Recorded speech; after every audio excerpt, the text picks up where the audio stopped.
Todos la llamaban loca. Desde la plaza hasta la cantina, en voz baja o con risas abiertas, repetían ese nombre como un escudo contra lo que no entendían.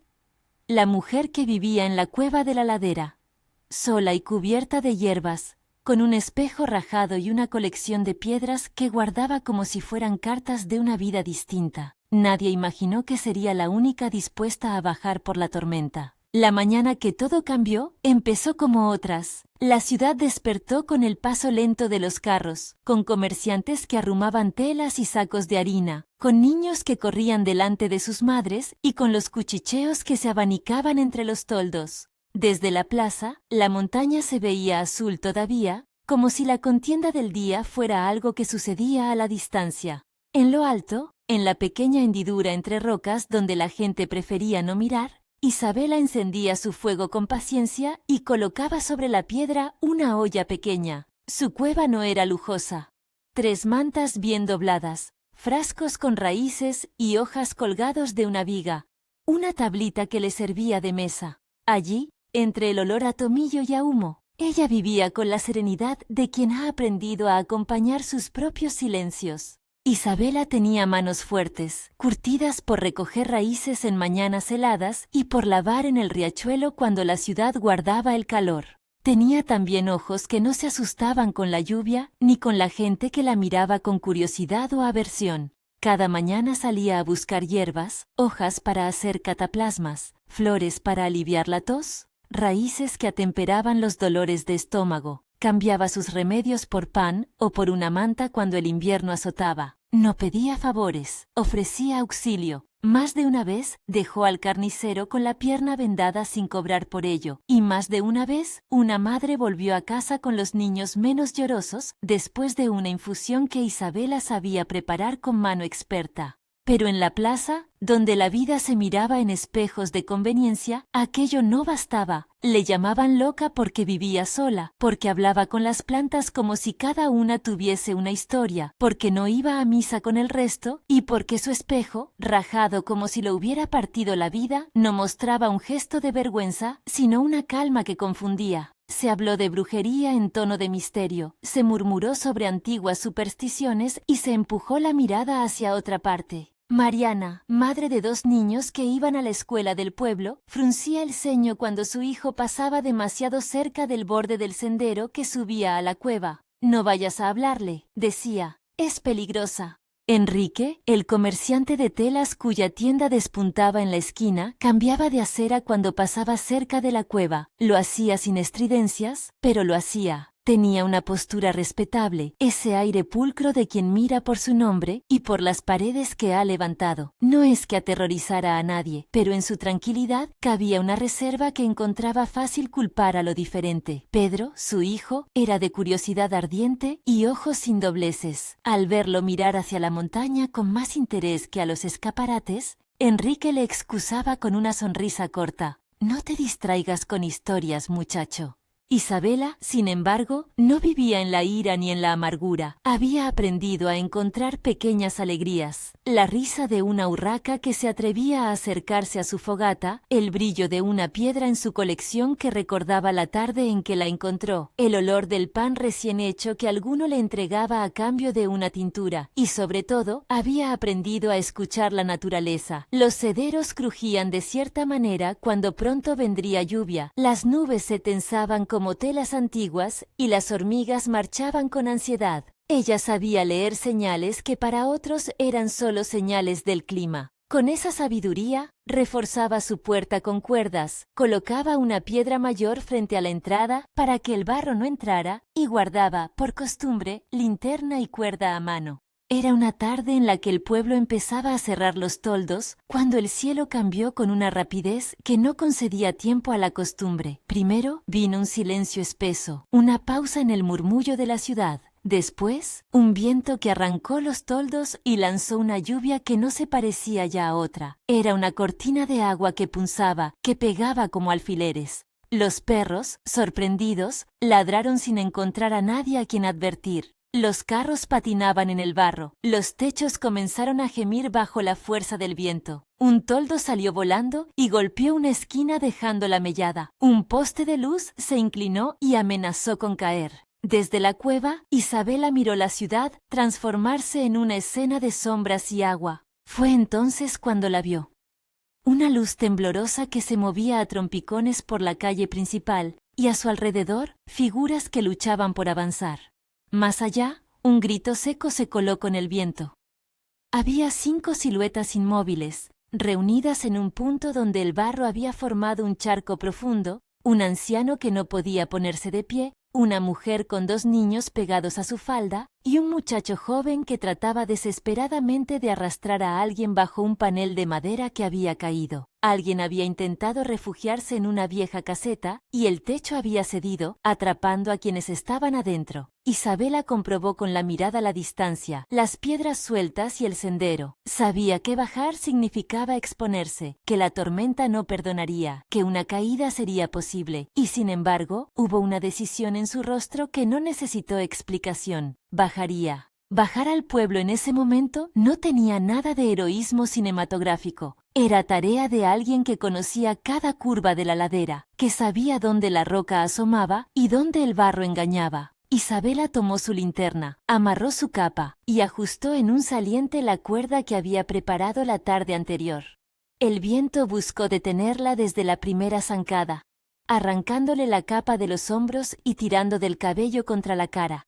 La lluvia, como si se hubiera vuelto punzante para añadir castigo, golpeaba sin piedad. Aún así, para quien conoce los pasos, los senderos se vuelven mapas en la mente. En la oscuridad, Isabela los tenía claros. Mientras bajaba, el mundo se hizo un torrente de ruidos, gritos lejanos, madera que se quebraba, la lluvia golpeando las tejas como latas vacías. Un toldo salió disparado y se estrelló a pocos metros de ella. Una carretilla quedó volcada, liberando sacos de harina que se mezclaron con el barro. En la plaza, la gente buscaba abrigo donde podía. Enrique, en su tienda, intentaba asegurar las telas con palos, pero la puerta se abrió de golpe y una lámina voló hacia la calle. Sus ojos se encontraron con la silueta que avanzaba por la pendiente. Isabela, recortada contra la lluvia, con la cuerda al hombro. No le cupo la sorpresa en la mirada, más bien, un sobresalto, una nueva alarma. Su hijo Pedro no estaba en la tienda. Donde Pedro solía jugar con un trozo de madera, ahora había oscuridad y barro.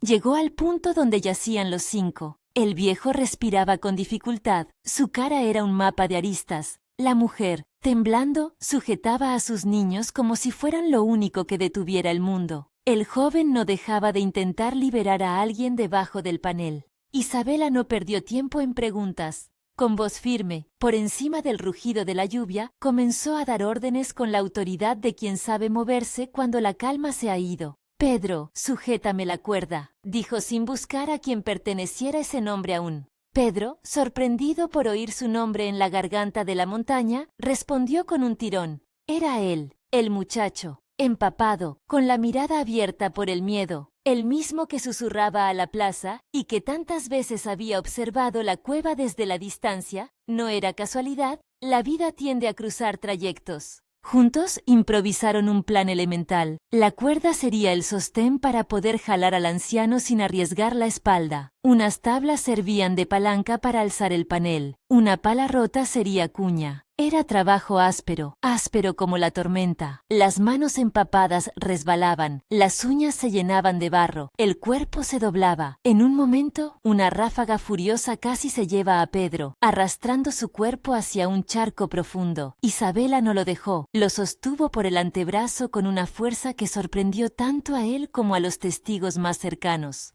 «No te sueltes», le dijo, y en esas 4 palabras había menos consuelo y más una certeza que templó al muchacho. Quizá fue ese agarre el que rompió algo en Enrique, que había sentido por primera vez la consistencia del peligro sobre su hijo sin la posibilidad de controlarlo. Cuando lograron liberar al atrapado, el hombre que yacía debajo del panel gimió y escupió barro. Tenía una herida en la cadera, hematomas en el torso y la respiración entrecortada. Isabela no se entretuvo en miradas ni en juicios. Lo tomó con cuidado, comprobó que no había fracturas insoportables y pidió a alguien que trajera mantas. Reorganizó a las manos. 2 recogían niños, otros sostenían la linterna que parpadeaba. Uno de los niños sollozó con la cara pegada al pecho de su madre, y la madre temblaba hasta que Isabela la tomó del rostro con una mano firme y la miró a los ojos. Respira, vamos a la cueva, allí estarás a salvo ahora. Esa palabra, cueva, pareciera un insulto pronunciado en la plaza, pero en ese momento sonó como una promesa. La cueva no era solo un agujero, era un refugio fortalecido por la paciencia de quien la habitaba. Isabela guiaba con un paso seguro por el sendero, con la cuerda como apoyo, con Pedro a su lado ayudando a sostener al anciano. La mujer caminaba arrastrada por la fatiga y por el pánico, los niños se aferraban a su falda, y a cada paso se notaba que la lluvia y el viento no habían sido las únicas fuerzas a vencer. El juicio de la ciudad existía en sus propios músculos, tensando el paso, haciendo que cada mirada fuera un reproche interior. Llegaron a la cueva empapados y temblando. El interior les ofreció un contraste inmediato. El hollín en las piedras, el olor de las hierbas secas, la manta que olía a tomillo. Isabela recogió leña húmeda con manos que conocían trucos de paciencia, pequeñas astillas en cruce, una hoja que protegía las brasas. Pronto, hubo una pequeña llama que luchó por crecer, y que con gotas de paciencia terminó por abrasar la olla. Sacó de sus frascos cataplasmas y vendas hechas a mano, mezcló una decocción caliente que no curaba pero sí templaba los cuerpos. Frotó las sienes del anciano con un ungüento que apaciguó el dolor y la fiebre, lavó las cortadas de la mujer con agua tibia y colocó hierbas para detener el sangrado. A alguien le ofreció pan que había sobrado del trueque, a los niños un trozo de queso que arrancó sonrisas. Las manos de Isabela trabajaban en silencio, con la eficacia de quien no se sobrecarga en palabras, y sin embargo, cuando la cueva se cerró alrededor del grupo y la lluvia afuera dejó de sonar como un látigo y empezó a convertirse en un murmullo más lejano, las palabras hicieron su entrada como temblorosas confesiones. El anciano, con la voz cascada, fue el primero en romper el silencio. «No puedes quedarte aquí sola», dijo, con un hilo de reproche que no tenía intención de herir, sino de sorpresa. La mujer, ya más calmada, buscó a quien la había tomado en brazos y lo miró con intensidad. «Nos salvó. Esa mujer nos salvó». Pedro se quitó el barro de la cara y miró a Isabela con una mirada que se parecía a una petición. «¿Por qué lo hiciste?». No era una pregunta académica, era una indagación tras el golpe de la experiencia. Isabela, después de pasar las manos por un paño, contestó con sencillez, como si hablara de algo que solo parecía extraordinario para quienes no lo conocían. «No soy nadie para juzgar. Veo a quien sufre, y si puedo ayudar, lo hago». En su voz no había altivez ni moralina. Había la misma claridad con la que uno dice, «El fuego calienta y la mano lo corrige». Fue entonces cuando, en un instante que quedó guardado por todos como el centro de la noche, Isabela dijo una frase que más tarde cada uno repetiría en distintas versiones y con distintos tonos, según la culpa o la gratitud que tuviesen que sujetar. «No vine a salvar a quienes me despreciaron, vine a salvar a personas». Fue una línea sencilla, pero cortó en dos la tela del prejuicio. No proclamó justicia divina, ni preguntó por permisos, solo afirmó una verdad humana. Nadie en esa cueva esperaba sermones, esperaban calor, y la frase de Isabela pesó como una verdad que no preguntaba por excusas. Durante la noche, con la tormenta arreciando fuera como una bestia con hambre, conversaron. La mujer, que se llamaba Mariana, contó cómo había salido a cerrar una ventana y al volver su casa estaba inundada, cómo había intentado cargar a los pequeños y el suelo había cedido. Habló con el temblor en la voz de quien todavía no dimensiona el peligro superado. Los niños, escuchando, jugaron con piedras de la colección como si no existiera miedo alguno. Los objetos pequeños sirven para anclar el mundo cuando el mundo se ha vuelto impredecible.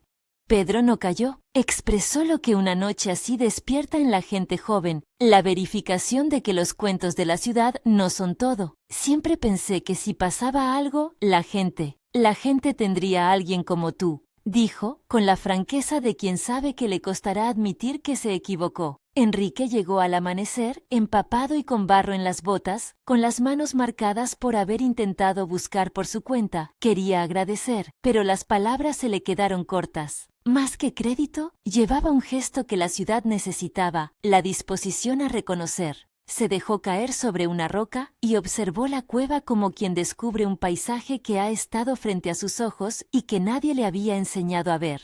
Cuando la mañana se abrió como un bálsamo, las noticias se propagaron como semilla al viento. No se trató de una noticia de milagros sobrenaturales, sino de hechos. Isabela había descendido en la tormenta. 5 personas habían sido llevadas y atendidas. Ninguno de ellos, salvo por roces y miedo, había perdido la vida. La historia encontró su camino y se esparció por la ciudad con versiones distintas. Algunos añadían un detalle heroico, otros una palabra peyorativa. Todos buscaban ordenar lo sucedido en la lógica que más les convenía. Pero hubo un efecto que la ciudad no pudo controlar. La persona que tenía nombre en las bocas y que antes despertaba insultos, ahora despertaba preguntas. La curación en la cueva no fue absoluta. El anciano necesitaría reposo, la mujer mostraba moretones que tardarían en desvanecerse, los niños tenían la mancha del barro en las rodillas por varias semanas como un recuerdo físico de la noche. Isabela no prometió curas milagrosas, ofreció lo posible: reposo, ungüentos que alivian, alimentos que fortalecen y palabras que pacifican el ánimo. Fue la gente la que, al salir del refugio, comenzó a ver algo nuevo. Mariana, aquella mujer que antes soltaba el epíteto en la plaza, pudo sostener la mano de Isabela con una sinceridad que la asustó. No supe ver, dijo, perdóname. Pedir perdón no borró años de juicio, pero fue el primer gesto de reparación posible. Pedro, por su parte, se convirtió en un puente de lo cotidiano a lo extraordinario. Fue él quien contó a su padre, con una convicción que a veces supera a la experiencia adulta, cómo Isabela había sujetado la cuerda cuando la ráfaga casi lo arrastró, cómo le había hablado con firmeza y ternura. Enrique escuchó, y con la naturalidad de quien se ve confrontado por la verdad en su propia familia, comenzó a replantear sus certezas. ¿Qué somos nosotros, si no podemos reconocer la bondad cuando la tenemos delante? Se preguntó en voz alta, no como un sermón, sino como una inquietud que le nacía de un lugar más honesto que su autoridad de comerciante. Con el paso de las semanas, la vida continuó, pero ya no era la misma. Los niños volvieron a la escuela con historias que no podían esconder en las mochilas. Las madres se sentaron a hablar en la plaza, no solo de precios y telas, sino de la cueva y de la mujer que vivía allí. La ciudad empezó a reconstruir los destrozos que la tormenta había causado. La iglesia reparó parte del frontispicio, la panadería volvió a abrir su ventana, las casas que habían perdido tejas recibieron manos solidarias. Un pequeño comité, liderado por Enrique, se organizó para limpiar y ayudar a reparar techos. Lo hicieron más por un sentido de reparación colectiva que por deuda a un solo acto. Era la necesidad de restituir lo que la ciudad había dejado salir de su cuidado. La historia del regalo del rancho viene después de estas manos que se multiplican. No fue un acto impulsivo ni teatral, fue la culminación de varias conversaciones, de noches en que algunos no pudieron dormir pensando en la mujer que vivía en la ladera, de madres que entendieron que el juicio es un peso que se hereda y que la gratitud no debe ser solo privada. Un día, Enrique entró en la tienda con una inquietud que parecía pesarle en el pecho. Llamó a Pedro a su lado y habló con la seriedad de quien iba a redondear algo que ya había comenzado. Mira, hijo, hay quienes creen que aquello que hemos visto es casualidad. Yo no pienso así. No se trata de pagarlo, se trata de ofrecer una casa digna. No habló de construcción pomposa ni de gala. Habló de un rancho pequeño, con una habitación amplia, una cocina con ventanas al sur, un huerto que Isabela podría cuidar y un cercado que la separaría del viento con la generosidad de quien da algo necesario. Cuando la noticia llegó a la cueva, Isabela la recibió con la misma mezcla de sorpresa y calma que la caracterizaba. No buscaba la casa como una victoria. La casa le ofrecía la posibilidad de no trepar la ladera cada día con sacos de leña a cuestas. Al principio se resistió. No quería que aquello pareciera pago por lo hecho, ni espectáculo para limpiarse la conciencia. Pero la comunidad no ofrecía la casa como moneda de cambio, la ofrecía con humildad, con el deseo de reparar la mirada que habían tenido sobre ella durante años. Fue Mariana quien le tendió una canasta con pan y no pudo evitar lágrimas. No pedimos que te quedes, solo pedimos que aceptes que te queremos aquí, cerca. Y en esa petición estaba la reconstrucción más profunda. La ciudad se reconocía a sí misma, en deuda con quien le había dado generosidad cuando menos la esperaba. La mudanza se hizo entre manos amigas. Vecinos prestaron carretas. Hombres ataron palos para proteger la mudanza de la lluvia que todavía aparecía en nubes de vez en cuando. Isabela recogió sus frascos, su espejo rajado, que ella colocó en un rincón de la nueva cocina y que ahora reflejaba una puerta amplia, y sus piedras, que ordenó en una repisa. La casa no borró su pasado ni las noches pasadas en la cueva. Las guardó junto a las nuevas mantas. La gente, al verla entrar, no gritó la victoria ni hizo discursos largos. Hubo, en cambio, un silencio que se parecía a la reverencia y a una nueva costumbre. Mariana la abrazó como quien abraza a una hermana. Enrique colocó una mano en el hombro de Isabela en un gesto sencillo de agradecimiento que tenía el peso de una ciudad que hoy aprendía a mirar distinto. Isabela aceptó la casa sin dejar atrás lo que la había hecho fuerte. Mantuvo parte de la antigua cueva como refugio. Aún volvía a veces para recoger hierbas en la madrugada, para dejar ofrendas a la roca o simplemente para sentarse en el borde y mirar el pueblo. No hizo discursos sobre gratitud ni contrapartidas. Continuó obrando como siempre, ayudando a quien lo necesitara, aconsejando a quien se acercara con dolor, enseñando a los niños cómo preparar una infusión para la tos. Su presencia ahora era menos objeto de burla y más de respeto, aunque la cercanía no quitó las viejas costumbres de algunos. Los prejuicios no se borran de la noche a la mañana, pero se apagan con hechos que exigen respuesta, y la vida cotidiana fue dando nuevas pruebas. El milagro al que la gente empezó a referirse no fue un rayo que vino de lo alto, ni una curación instantánea. Fue algo más humano y por eso más extraordinario, la transformación de una comunidad que a partir de una acción decidió reparar su mirada y ofrecer cuidado. Marcas pequeñas de la ciudad cambiaron. La panadería incluyó una jarra de leche extra en el puesto de Isabela. La escuela permitía que los niños llevaran hojas para que Isabela les enseñara a reconocer las hierbas. La iglesia ofreció un día al mes para una mesa donde cualquiera podía dejar alimentos para quienes estuvieran en necesidad. No fueron gestos grandilocuentes, sino costumbres que, sumadas, reconstruyeron el tejido social. Con el tiempo, Isabela se convirtió en algo parecido a un faro tranquilo. No buscó títulos de respeto ni la admiración ruidosa. Recibía visitas, hombres con problemas, mujeres con dudas, familias con niños que querían ver las piedras de las que hablaban los cuentos.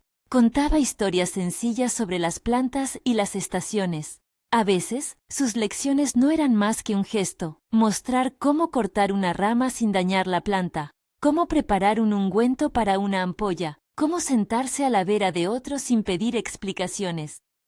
Su enseñanza más poderosa siempre fue la práctica, la acción que sana la mirada de quien observa primero y juzga después. Hubo también momentos de tensión, porque no todo cambio es fluido. Algunos aún se aferraban a viejos prejuicios. Hubo quien murmuró que aceptar la casa era una maniobra para ganar adeptos. Isabela los escuchó como escuchaba a la lluvia, sin rabia, con la paciencia de quien sabe que los ríos a veces tardan en encontrar su cauce. A quienes venían con preguntas agresivas, respondía con sencillez: lo que te doy no te obliga, lo que pides muchas veces ya lo tienes dentro. No hacía proselitismo, no buscaba convertir a nadie. Su proyecto era más modesto y más profundo, que la gente aprendiera a mirar al otro como persona. Un día, mientras regaba el pequeño huerto que había nacido en la parte trasera del rancho, Isabela se encontró con Pedro, que venía con una mochila. Le ofreció un trozo de pan y cerveza no alcohólica que la tienda de la esquina le había dejado. Pedro ya no era solo el muchacho curioso. Hablaba con una voz que denotaba madurez, con una certeza que solo el haber sido tocado por la vulnerabilidad puede dar. Padre dice que gracias a ti miramos con otros ojos, comentó. Yo solo sé que cuando la tormenta vino, lo único que hizo que mi corazón dejara de latir por miedo fue tener a alguien que me sujetara la cuerda. Isabela le respondió con su habitual modestia. Sujetar la cuerda es lo que hace la gente. No siempre somos conscientes, pero casi siempre podemos hacerlo. La restauración del pueblo siguió adelante. Se plantaron árboles en la plaza, y en la base de uno de ellos situaron una placa pequeña, humilde, que decía: en memoria de la noche en que aprendimos a ver. Nadie la talló con letras de oro, era una piedra sencilla. Mariana llevó a sus niños a la plaza y les contó la historia de la mujer que vivía en la cueva y que ahora vivía en el rancho. Los niños la escuchaban como se escuchan las historias de antes, atentas, con el corazón presto a aprender. Isabela mantuvo su espejo rajado en la cocina, como un testigo. No lo colocó en el centro ni lo mostró con pompa. Lo dejó en un rincón, y a quienes preguntaban, decía: cada grieta cuenta una victoria, una pérdida, una risa. Y se reía, porque así era la vida, una mezcla de heridas atesoradas y de días que permiten recomponer las piezas. La paz que muchos le atribuían no era ausencia de dolor, sino la capacidad de elegir cada día servir, sin drama ni aplausos. Lo que la ciudad tomó como milagro fue, en realidad, la suma de valentía, oficio y compañía. Con el tiempo, la historia se hizo leyenda menor en el pueblo. Se contaba en la taberna y en la plaza, a la sombra de la tarde, pero también quedó como enseñanza vivo. Cuando la necesidad llama, no siempre la respuesta viene de quien la ciudad espera. A veces el vecino más despreciado es el que se acerca con una linterna en la noche más negra, y su gesto obliga a revisar lo que llamamos juicio. Enrique, que había comenzado con reservas, terminó por liderar proyectos de ayuda y por apoyar una pequeña clínica comunitaria donde Isabela aceptaba ofrecer charlas sobre remedios caseros y primeros auxilios. No lo hizo por epatar, sino porque comprender que había más en la cueva que habladurías le había sido una experiencia transformadora. Mariana, quien antes se había apartado con desdén, hoy traía a sus hijos a aprender a plantar y a reconocer el tomillo. Lo hacía con la naturalidad de quien comprendió que pedir perdón es tan necesario como ofrecerlo. Sus niños crecieron con la imagen de que la mujer que antes era la loca, era ahora una figura de cariño y de sentido práctico. En la escuela se instauró un día al mes en que los alumnos ayudaban en labores comunitarias. Nadie lo presentó como penitencia por lo ocurrido, sino como una oportunidad para entrenar la mirada compasiva. A medida que los años pasaban, la casa de Isabela se volvió un punto de encuentro, no por ostentación, sino porque la gente había aprendido a confiar. Cuando alguien enfermaba, se acercaba. Cuando un niño necesitaba una palabra, se sentaba. Y cuando la tormenta, años después, volvió a golpear el pueblo con lluvias fuertes, la reacción fue distinta. Los vecinos ya sabían a dónde correr. Ya no había esa mirada de abandono. Todos colaboraban conforme la ciudad había aprendido la lección. La enseñanza mayor, quizá, quedó resumida en pequeñas frases que la gente repitió en sus casas. No juzgues sin mirar. La bondad no necesita juramento. La paz interior vale más que la aprobación. Nadie escenificó una conversión dramática, pero sí hubo una aceptación que llenó huecos y que poco a poco tejió otro sentido de comunidad. El milagro no fue algo inexplicable, fue la restauración de la mirada, el acto concreto que obligó al pueblo a reconocerse imperfecto y capaz de mejorar. Isabela nunca reclamó títulos ni honores. Hubo ocasiones, al recibir agradecimientos y regalos pequeños, una cesta de frutas, una manta tejida, en que sonreía con cierta incomodidad. Aceptaba porque comprendía que el gesto daba paz a quien lo ofrecía. No quiso que su vida se convirtiese en una reliquia. Lo que sí permitió, con generosidad, fue que su casa fuera un lugar de encuentro, que los que estaban solos tuvieran un sitio donde recibir pan. donde sentarse junto al fuego y escuchar una historia. Y así, la que fue llamada loca pasó a ser una presencia quieta, firme, tan necesaria como la plaza que da sombra en verano. En cierto atardecer, ya con el rancho rodeado de un huerto que Isabela cuidaba con manos expertas, se sentó en la puerta y miró la ciudad con la misma mirada que la había observado cuando pequeña. No con la intención de juzgar, sino con la curiosidad de quien sigue aprendiendo. Pedro apareció, se sentó a su lado y la conversación fue como siempre, pequeña, esencial. A veces me pregunto, dijo él, si la gente realmente entiende que lo que hiciste no fue solo por nosotros. Isabela le contestó con simplicidad. No lo hice pensando en ser entendida. Lo hice porque había quien sufría y porque su sufrimiento no me era indiferente. A veces, eso es todo lo que hace falta. Cuando la tarde se volvió noche y las luces de la plaza comenzaron a titilar como luciérnagas, la reflexión quedó en el aire. La verdadera riqueza no es la casa ni el rancho, ni siquiera la posición social. La riqueza es la paz de saberse capaz de ayudar, de vivir con la certeza de que el tiempo puede reparar lo que las palabras rompieron. El milagro, entonces, no fue una intervención aérea, fue la transformación de una ciudad que escogió reconocer, reparar y cuidar. Si esta historia te ha conmovido, comparte desde dónde nos ves ahora. Me interesa saber cómo te llega. Y si algo te ha quedado resonando en el corazón, compártelo con alguien que pueda necesitar escuchar que la bondad no pide permiso ni exige premio. La mujer de la cueva que todos llamaban loca demostró, con hechos sencillos, que a veces una sola decisión tomada con coraje en medio de la tormenta basta para cambiar muchas vidas.